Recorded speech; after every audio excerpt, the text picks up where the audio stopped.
Oedipus at Colonus is a sequel of Oedipus Rex, both in a trilogy written by Sophocles. The major characters are Oedipus, Antigone, Ismene, Theseus, the chorus, Creon, and Polynices. The minor characters are the stranger and the messengers. Oedipus is now old, blinded, bearded, ragged, and accompanied by Antigone. Needing a break, they rest in an unknown area. As they wait, Antigone notes they are near the city of Athens, and a stranger comes along to tell them they are resting on the sacred land of Colonus, a national hero. The stranger goes to inform anyone about Oedipus' arrival. Some men approach and Oedipus hides to check the temper of the men. The chorus comes and Oedipus comes out, and the chorus is afraid of him, thinking him a degenerate or a criminal. He reveals himself as Oedipus. The crowd banishes him. They do so out of fear, as they pity Oedipus. Oedipus puts out an argument about his character, but the crowd wants a higher power to judge him. Then Ismene arrives and tells Oedipus about his son's troubles. She also tells all the last sentences of the prophecy, which say that Oedipus will be solicited by his own people for their welfare, that Polynices have gathered troops to battle against Oedipus and Creon, and the burial site of Oedipus will bring the city good fortune. As the chorus denounces Oedipus' past crimes, he recounts his tale, and Theseus now enters. Long story short, Oedipus explains his exile, his sons, and how his body will provide protection for the burial site of the city. Good news. Theseus agrees to protect Oedipus from the Thebans.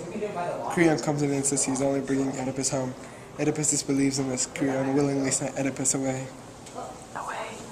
Refusing to relent, as Oedipus is refusing to go along, Creon seizes Antigone and Ismene, much to the dismay of Oedipus and the chorus.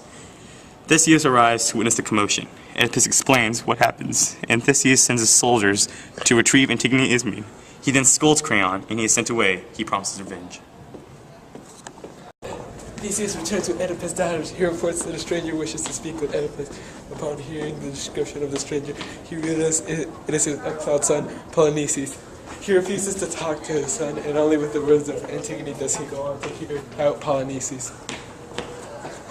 Polynices cries pity and claims he regrets allowing Oedipus to be exiled. He entices the chorus with the explanation of his fate.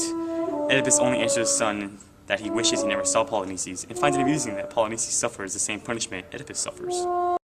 Thunder crashes, signaling Oedipus' time to come. He sends for Theseus and explains that only the king will know where Oedipus lies, and this information will be passed to his son, thus Theseus' heirs reside over a blessed city.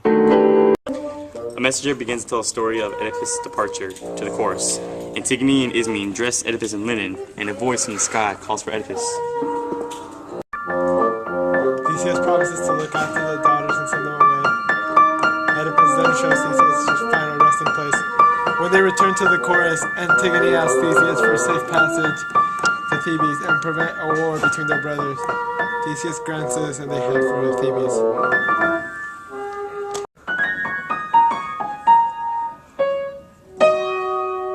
That was the end of the play. A motif of the play is suicide. Oedipus and other characters inflict bodily harm or death upon themselves. At the end of Oedipus Rex, Oedipus gouges his eyes out. At the end of Oedipus the Colonus, Oedipus willingly goes to his death, as commanded by a mysterious voice from the sky. In the case of Oedipus, the cause of such pain is the act of incest and revelation.